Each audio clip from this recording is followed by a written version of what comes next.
দুনিয়া এক বিশাল ক্যানভাস, যেখানে প্রতিটি মানুষ একজন শিল্পী। কেউ এখানে স্বপ্ন আঁকে, কেউ এখানে স্বপ্ন দেখে, কেউ বা ব্যস্ততার রঙে জীবনকে রাঙিয়ে নেয়।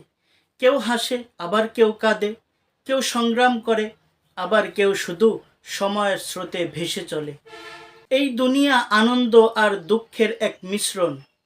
কখনো মনে হয় এটি স্বর্ণের মতো সুন্দর, প্রকৃতির অপরূপ সৌন্দর্য, ভালোবাসার পরশ, মানবতার জয়গান। আবার কখনো মনে হয় এটি এক কঠিন পরীক্ষার ক্ষেত্র, অন্যায়, অত্যাচার, বাঞ্ছনা আর কষ্টে পরিপূর্ণ। কিন্তু দুনিয়া কেবলই এক ক্ষণস্থায়ী যাত্রা। এখানে কেউ চিরস্থায়ী থাকে না। সময়ের অবর্তে এক প্রজন্ম বিদায় নেয়, আর এক প্রজন্ম জন্ম নেয়।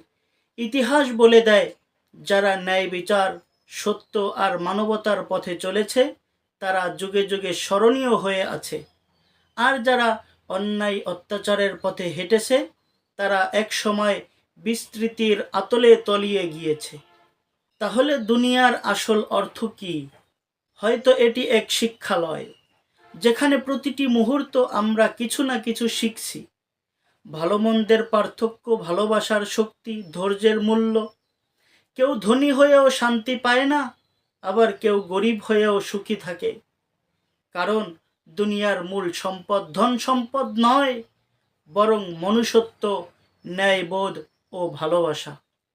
অতএব দুনিয়ার মোহে অন্ধ না হয়ে আমাদের উচিত সত্য ও ন্যায়ের পথে চলা, অন্যায়কে প্রতিহত করা, মানবতার জন্য কাজ করা। যেখানে খারাপই আসে সেখান থেকে খারাপিকে হটিয়ে দেওয়া। কারণ শেষ পর্যন্ত এই পৃথিবী ছেড়ে আমাদের প্রত্যেককেই চলে যেতে হবে, আমাদের সবাইকে চলে যেতে হবে। কিন্তু আমাদের কর্ম আর আমাদের আদর্শ থেকে যাবে ইতিহাসের পাতায়।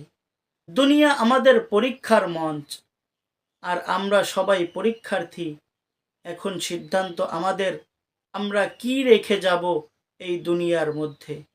আল্লাহ তাআলা আমাদের প্রত্যেককেই সদা সর্বদা নেক আমল করে নিজের জিন্দেগির মধ্য থেকে গুনাহগুলো ঝরিয়ে নেওয়ার তৌফিক দান করুক। আমিন।